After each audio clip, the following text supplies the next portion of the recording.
पिछले स्लाइड्स के अंदर मैंने आपको बताया था एंशियंट पीरियड के अंदर प्लांट पैथोलॉजी के बारे में। Now we are discussing about dark period, golden period etcetera. 300 से 1300 एडी का जो समय है इसको डार्क पीरियड कहा जाता है प्लांट हिस्ट्री के अंदर, क्योंकि इस पीरियड के अंदर प्लांट पैथोलॉजी के फील्ड में कोई ज़्यादा नॉलेज गेन नहीं हुई। 17th सेंचुरी जो है उसको प्री मॉडर्न या ऑटोजेनिक एरा कहा जाता है। इसी 17th सेंचुरी के अंदर ही जो है हॉलैंड में ल्यूवेनहॉक साइंटिस्ट जो थे 1675 में उन्होंने कंपाउंड माइक्रोस्कोप का इन्वेंशन किया था। कंपाउंड माइक्रोस्कोप इन्होंने जो है कांच के दो टुकड़ों को जोड़कर बनाया और उसके अंदर दांतों की खुरचन को इन्होंने देखा और पाया कि उसमें कुछ जीव जो है वो चलते हुए दिखाई दे रहे हैं।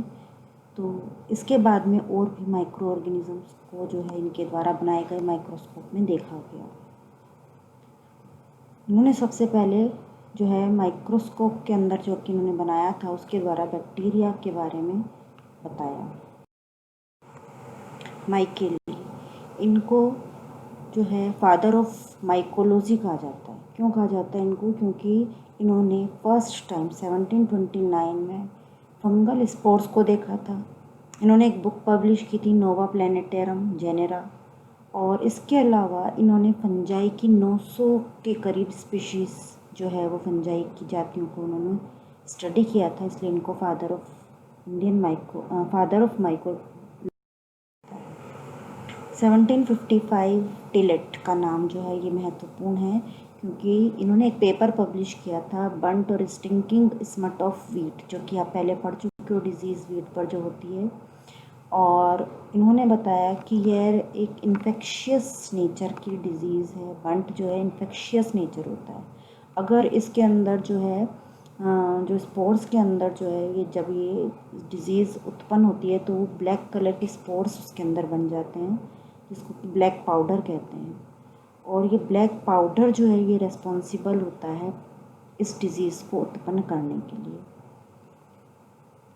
और इसके बाद में इन्होंने ये भी बताया कि इसके जो बीज होते हैं इनके अंदर जो ब्लैक पाउडर बन जाता है उसके अंदर कुछ टॉक्सिन्स होते हैं जो कि रिस्पॉन्सिबल होते हैं डिज़ीज़ के लिए। इन्होंने जो है केमिकल कंट्रोल्स के बारे में भी बताया। Plant pathology in 19th century. 19th century के अंदर plant pathology, foundation of plant pathology as a science जो है वर्ल्डली पार्ट के अंदर जो है स्टार्ट हुआ। पियर्सन एंड फ्राइज, इन्होंने 1801 में नोमेनक्लेचर और 1821 में क्लासिफिकेशन ऑफ फंजाई बताया।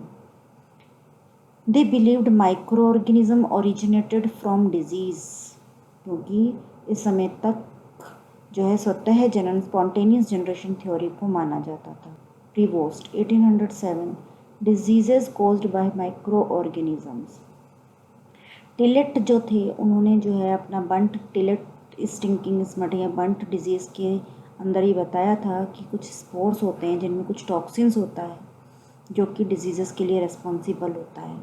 प्रीवोस्ट ने उनके वर्क को जो है आगे बढ़ाया और कहा कि कोई भी डिजीज़ माइक्रो ऑर्गेनिजम्स के कारण ही होती है। लेकिन उनका ये विश्वास जो था कि उन्होंने जो खोज अपनी आगे बढ़ाई थी और टिलेट की खोज को और आगे बढ़ाया था, स्पॉन्टेनियस जनरेशन थ्योरी इतनी पावरफुल थी उस समय तक कि लोगों ने उसको इसके 40 साल के बाद तक भी इसको मानने के लिए वो तैयार नहीं थे। बर्कले, मॉरन एंड मार्टियस, इन्होंने बताया कि फंगस जो है ब्लाइट डिजीज़ भी करती है और उसका एक्सपेरिमेंटल प्रूफ भी इनके द्वारा। गोल्डन पीरियड और मॉडर्न प्लांट पैथोलॉजी या पैथोजेनिक पीरियड जो है आगे का पीरियड जो है वो 19th सेंचुरी का पीरियड कहलाता है, क्योंकि इसमें बहुत सारी प्लांट्स की डिजीज़ के बारे में हमें पता चला। ये पोटैटो की ब्लाइट डिजीज़ है जिसके बारे में मैंने आपको पहले भी बताया।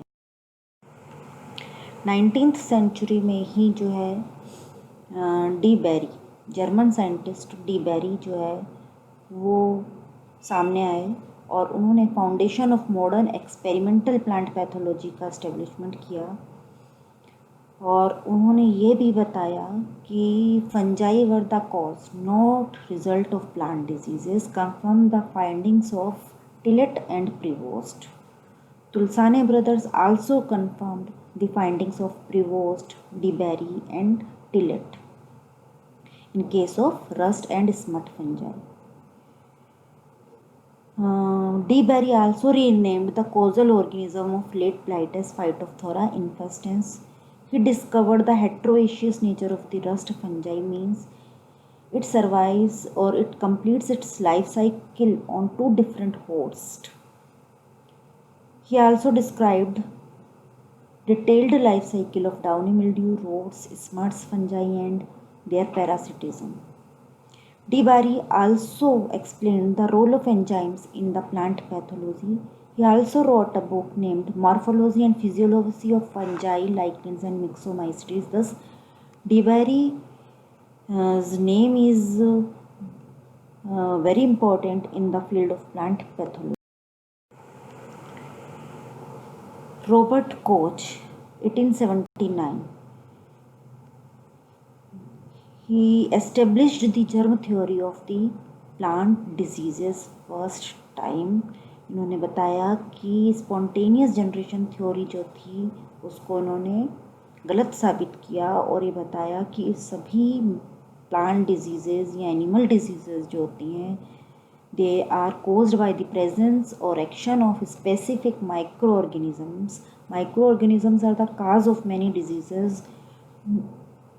1889, Bezernik, he proved that the virus is not a living microorganism. Cobb, he contributed a lot to nematode morphology, taxonomy and methodology and the diseases of Koch germ theory had some postulates.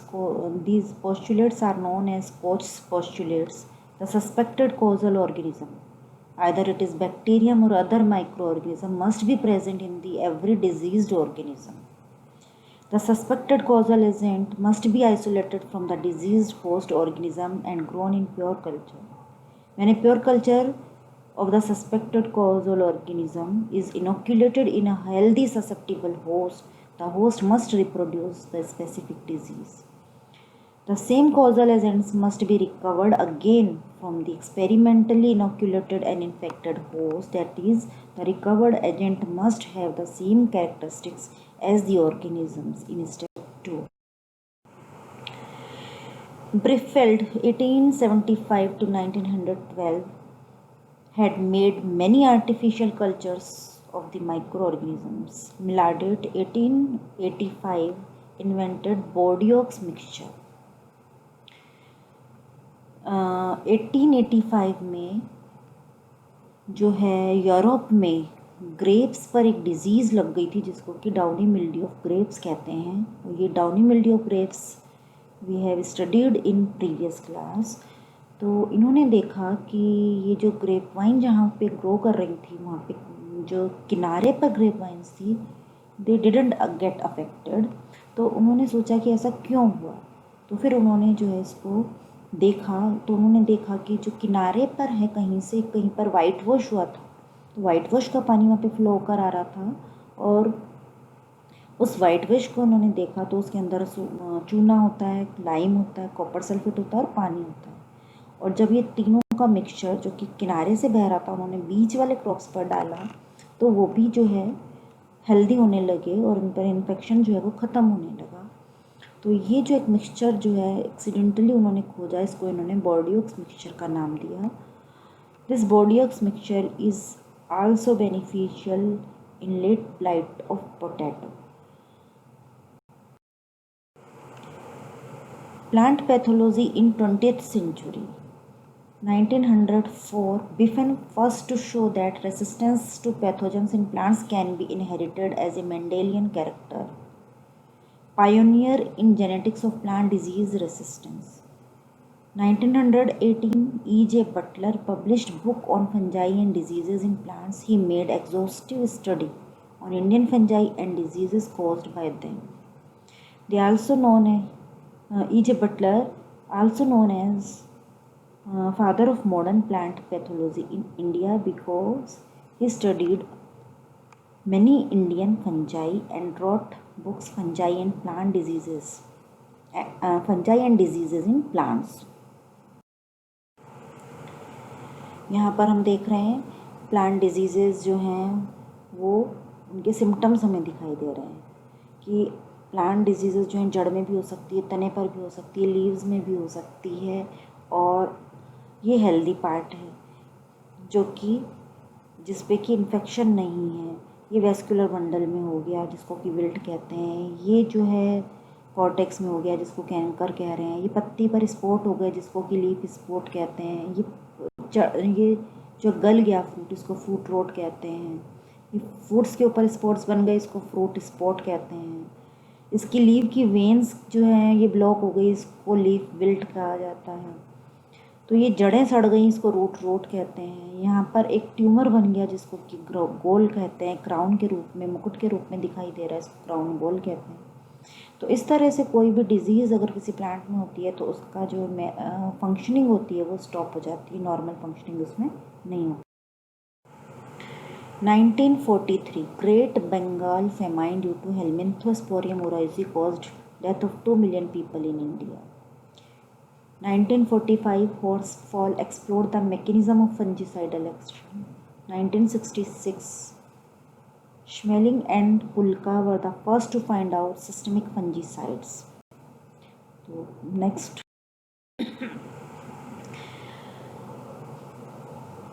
ये तो हमने पढ़ा कि जो है plant pathology जो है अलग अलग इराज के अंदर, एंशियंट टाइम के अंदर जो है, डार्क पीरियड के अंदर और गोल्डन पीरियड के अंदर, 19th सेंचुरी के अंदर जो है हमने प्लांट पैथोलॉजी के बारे में पढ़ा। अब हम प्लांट बैक्टीरियोलॉजी, वायरोलॉजी और दूसरे ऑर्गेनिजम्स जो है उनसे रिलेटेड प्लांट हिस्ट्री के बारे में थोड़ा सा स्टडी करेंगे। प्लांट बैक्टीरियोलॉजी, ल्यूवेनहॉक ने सबसे पहले अपने द्वारा बनाए हुए कंपाउंड माइक्रोस्कोप में बैक्टीरिया को ऑब्जर्व किया। लुइस पास्चर और रॉबर्ट कोच ने एंथ्रेक्स डिजीज़ ऑफ कैटल्स जो है ये स्पेसिफिक बैक्टीरिया से होती है इसके बारे में बताया। रॉबर्ट कोच जो थे, इन्होंने कोच पोस्टुलेट्स जो कि हमने पहले पढ़े थे 1876 में दिए। इसी तरह से लुइस पास्चर जो थे उन्होंने पास्चराइजेशन एंड फर्मेंटेशन की प्रोसीजर जो होती है वो भी इनके 1882 में टीजे बुरेल, इनके द्वारा ये बताया गया कि एप्पल और पियर के अंदर ब्लाइट डिजीज़ जो होती है वो बैक्टीरिया एविनिया एमाइलोवोरा के कारण होती है। 1952 ऐसे वॉक्समैन, इनको स्ट्रेप्टोमाइसिन एंटीबायोटिक की खोज के लिए नोबेल प्राइज़ दिया गया। 1980 T.W. Dye et al. Introduced the pathovar in the taxonomy of plant pathogenic bacteria. तो प्लांट पैथोजेनिक बैक्टीरिया के टैक्सोनॉमी में इनका महत्वपूर्ण रोल है डाई एट अल का। नेक्स्ट बैक्टीरियोलॉजी के बाद वायरोलॉजी, 1886 में स्टार्ट हुआ। Adolf Mayer described a disease of tobacco called as tobacco mosaic virus disease.